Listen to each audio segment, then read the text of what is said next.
നൊങ്ക്, തമിഴിലെ നൊങ്ക് പനങ്കരിക്കൊക്കെ കുടിച്ച് നമ്മളെ കത്തി വെച്ചിരിക്കുകയാണ് ഇവിടുത്തെ ആൾക്കാർ.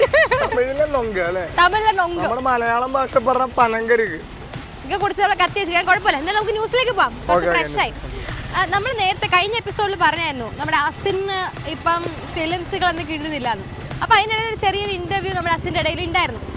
ഒരു മാഗസിൻ ഇന്റർവ്യൂവിൽ പുള്ളിക്കാരത്തി എടുത്ത് ഇങ്ങനെ ഇന്റർവ്യൂ ആൾക്കാർ ചോദിക്കായിരുന്നു, എന്താണ് അസിൻ ചെയ്യാത്തത്, അപ്പോൾ സൂപ്പർ ഹീറോസിനെ കൂടെ മാത്രമേ ചെയ്യത്തുള്ളൂ എന്നുള്ള ന്യൂസ് കിട്ടിയല്ലോ.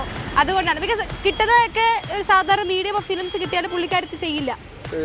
അപ്പം അങ്ങനത്തെ കാര്യങ്ങളൊക്കെ ചോദിച്ചപ്പോൾ പുള്ളിക്കാരത്തി പറയും, അയ്യോ അതൊക്കെ തെറ്റിദ്ധാരണയാണ്. പുള്ളിക്കാരത്തി സിംപ്ലിസിറ്റി ഫോളോ അപ്പ് ചെയ്തു. അതൊക്കെ തെറ്റിദ്ധാരണയാണ്. എനിക്ക് കിട്ടിയ പടങ്ങളൊക്കെ ഭാഗ്യം കൊണ്ടാലും എനിക്ക് സൂപ്പർ ഹീറോസിനെ കൊണ്ടായിരുന്നു. പക്ഷേ എനിക്ക് നല്ല സ്ക്രിപ്റ്റ് കിട്ടാത്തതാണ് കാര്യം.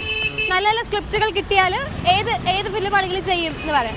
ഇപ്പം എന്തായാലും ഡിസംബർ 1st വീക്ക്, അതായത് ഡിസംബർ 5-ാം തീയതി 6-ാം തീയതി നിയർലി പുള്ളിക്കാരത്തിയുടെ നമ്മുടെ അഭിഷേക് ബച്ചനുമായിട്ടുള്ള കോമ്പിനേഷനുള്ള പടം ഇറങ്ങുകയാണ്. നമുക്ക് എന്തായാലും വെയിറ്റ് ചെയ്യാല്ലേ പുള്ളിക്കാരത്തിയുടെ. എന്തായാലും പുള്ളിക്കാരത്തിക്ക് ഈ ജാട അങ്ങനത്തെ ഒരു ഇതായിട്ട് എനിക്ക് എൻ്റെ അഭിപ്രായത്തിൽ പറയാൻ എനിക്കത് തോന്നാറില്ല. കാരണം എന്താ വെച്ചിട്ടുണ്ടെങ്കിൽ ഒരു വലിയൊരു ചാനലിൽ പുള്ളിക്കാരത്തി ഒരു ഇന്റർവ്യൂ ഉണ്ടായിരുന്നു ഈ ബോളിവുഡിൽ പോയി വന്നതിന് ശേഷം. ആ ഇന്റർവ്യൂവിൽ സാധാരണ നടിമാരൊന്ന് ബോളിവുഡിലോ കോളിവുഡിലോ പോയി കഴിഞ്ഞ് വന്നിട്ടുണ്ടെങ്കിൽ അവരായിട്ട് ഇന്റർവ്യൂ ചെയ്യുമ്പോഴത്തേക്കും ഞാൻ അവിടെ മറിച്ച് എന്നൊക്കെ പറഞ്ഞിട്ട് ഇംഗ്ലീഷ് എല്ലാം മിക്സ് ചെയ്ത് അങ്ങനത്തെ ഒരു കീഴാണ് ചെയ്യാറ്.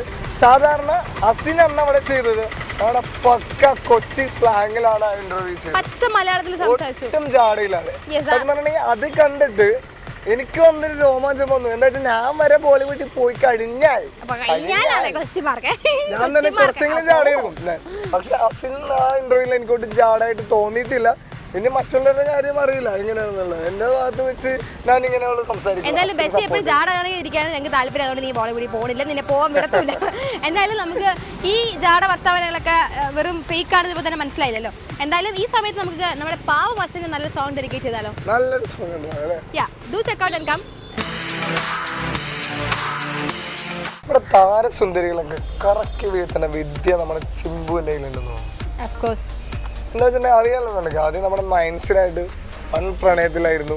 പിന്നെ ലിപ് ലോക്ക് സീനും അത് ഇതും നെറ്റില് വെക്ക് വീഡിയോ അത് ഇതൊക്കെ ആയിട്ടൊക്കെ. പിന്നെ അത് പെട്ടെന്ന് തന്നെ ബ്രേക്കപ്പ് ആയി. നയൻസ് പിന്നെ നമ്മുടെ പ്രഭുദേവ പോയി, കയ്യിലെ ടാറ്റു അടിക്കലും ബഹളവും അങ്ങനെ ഇങ്ങനെ അതും ബ്രേക്കപ്പ് ആയി. പിന്നെ നയൻസ് പിന്നെയും വന്നു. അത് ഇപ്പൊ ഇവര് സംസാരിക്കില്ല, മിണ്ടില്ല, കാണില്ല എന്ന് പറഞ്ഞവര് ഇപ്പൊ ഇവര് ഒരു ഫിലിം വരെ ചെയ്യാൻ വേണ്ടി പോകുന്നു. പക്ഷെ അത് പ്രണയമല്ല, ഒരു ഫ്രണ്ട്ഷിപ്പ് രീതിയിൽ അത് മുന്നോട്ട് പ്രൊഫഷണൽ എന്നുള്ള രീതിയിൽ മുന്നോട്ട് കൊണ്ടുപോകാൻ വേണ്ടി പോവുകയാണ്. ഇപ്പൊ എന്താണ് പഴയതൊക്കെ കുത്തിപ്പൊക്കാൻ കാരണം? അല്ല ഇപ്പൊ എന്താണ് എന്ന് ചോദിച്ചാൽ നിനക്കറിയാലോ, ഇപ്പൊ നമ്മുടെ ചിമ്പു ഒരു പുതിയൊരു ഫിലിം ചെയ്തോണ്ടിരിക്കുകയാണ്. അപ്പൊ അതിനിടയിലായിരുന്നു ചിമ്പുയുടെ ബർത്ത്ഡേ പാർട്ടി ആഘോഷം. അത് സെറ്റുള്ള ടീമാണ് സർപ്രൈസ് ആയിട്ടാണ് ഇങ്ങനെ ബർത്ത്ഡേ ആഘോഷം എല്ലാം തീരുമാനിച്ചിരുന്നത്. ഇതിലും വലിയൊരു സർപ്രൈസ് വേറെ ഒന്നുണ്ട്. എന്താണ്? നമ്മുടെ ആ സെറ്റിലേക്ക് നമ്മുടെ ഹൻസിക കടന്നു. അതാണല്ലേ, നിനക്ക് ഹൻസിക്കനെ വരെ നോട്ടം ഉണ്ടോന്ന് അറിയത്തില്ല. ചുമ്മാ നല്ല പഴയ കാര്യങ്ങളൊക്കെ കുത്തിപ്പോക്കി നോട്ടമുണ്ടോന്നല്ല, ഹൻസിക ടിവിയിൽ കാണുമ്പോൾ ഞാൻ നോക്കാറുണ്ട്. എന്തായാലും നീ അതിനടിക്കാൻ പോകുന്നില്ല, പിന്നെന്താണ് കാര്യം പറ. അല്ല അപ്പൊ സർപ്രൈസ് പാർട്ടി അത് കൂടെ കണ്ടപ്പോഴേക്കും ചിമ്പുനെന്തോ വല്ലാത്തൊരു പ്രസരിപ്പും കാര്യങ്ങളും സന്തോഷവും അത് തന്നെ തകർത്താൻ. അപ്പൊ അങ്ങനെ ഒരു ഇതായിരുന്നു തമ്മിൽ എന്തോ ഒരു റിലേഷൻ, ഭയങ്കര ഡീപ്പ് റിലേഷൻ ആണ്. അന്നേ ദിവസം തന്നെ നമ്മുടെ ഹൻസികയും ചിമ്പു അഭിനയിക്കുന്ന അന്നേ ദിവസം തന്നെ യു ആർ മൈ ഡാർലിംഗ് എന്ന പടത്തിലെ ടീസർ അന്നേ ദിവസം ചിമ്പുവിന്റെ birthday you are my darling അത് തന്നെ ആ പാട്ട് വാവുലെ യു ആർ മൈ ഡാർലിംഗ് അതും കൂടെ ഉണ്ട് കേട്ടോ. വാവുലെ യു ആർ മൈ ഡാർലിംഗ്. അപ്പം ആ പടത്തിന്റെ പാട്ടിന്റെ ടീസർ പുറത്തിറങ്ങി. എന്നിട്ടൊരു അനൗൺസ്മെന്റും, ഈ പാട്ട് ഞാൻ ഹൻസികയ്ക്ക് വേണ്ടി ഡെഡിക്കേറ്റ് ചെയ്യുന്നത് മോസ്റ്റ് ബ്യൂട്ടിഫുൾ ലേഡി എന്നൊക്കെ പറഞ്ഞിട്ട് ഡെഡിക്കേറ്റ്. ഭയങ്കര രോമാഞ്ചമൊക്കെ വന്ന് കാണും. എനിക്ക് ഇത് ഇങ്ങനെ പറയുന്ന പോലെ തന്നെ എനിക്ക് രോമാഞ്ചം വരുന്നുണ്ട്. വെൽ എന്തായാലും ഇങ്ങനെയൊക്കെ കാര്യങ്ങൾ മുന്നോട്ട് പോയാൽ ഈ വർഷം തന്നെ ഇവരുടെ ഒരു കെട്ട് കാണേണ്ടി വരും അല്ലേ? കല്യാണം കഴിക്കും, എനിക്ക് വിവാഹം എന്തായാലും നമുക്ക് ഉറപ്പുണ്ട്. എന്തായാലും നമുക്ക് അതിനു വേണ്ടി വെയിറ്റ് ചെയ്യാം അല്ലേ? എന്തായാലും നമുക്കൊരു ബിരിയാണി തിന്നാനുള്ള ചാൻസ് ആയി. എനിക്ക് വെൽ എന്തായാലും that's all for this gossip.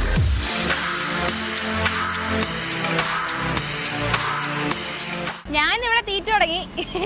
ഇവിടെ എന്തായാലും ഒരാൾ അസിസ്റ്റന്റ് ആയിട്ട് കയറാൻ വേണ്ടി പണിക്ക് കയറിയെന്ന് തോന്നുന്നു. എന്തായാലും ഇന്നത്തെ ഗോസിപ്പ് ഇവിടെ അവസാനിപ്പിക്കാൻ ടൈം ആയിരിക്കുകയാണ്. എന്തായാലും കുറച്ച് പൈസ ഒക്കെ മുടക്കി എന്തെങ്കിലും നമ്മ പനങ്കരിക്കും സംഭവങ്ങളൊക്കെ കുടിച്ചിട്ടുണ്ടെങ്കിലും അത് ഞാൻ ഇത് വീട്ടിൽ കൊണ്ടുപോയിട്ട് മുതലാക്കുന്നതാണ്. അവരുടെ കഴുത്തി കത്തി വെക്കുന്നതാണ് പരമായ വിശ്വാസം. എന്തായാലും അടുത്ത ആഴ്ച മെസ്സി അകത്ത് പോയില്ലെങ്കിൽ ഞങ്ങൾ വീണ്ടും ഗോസിപ്പിലൂടെ എത്തുന്നതായിരിക്കും. Until then, you people take care. It's me, Shriya, and Bakshi. signing off. Bye bye.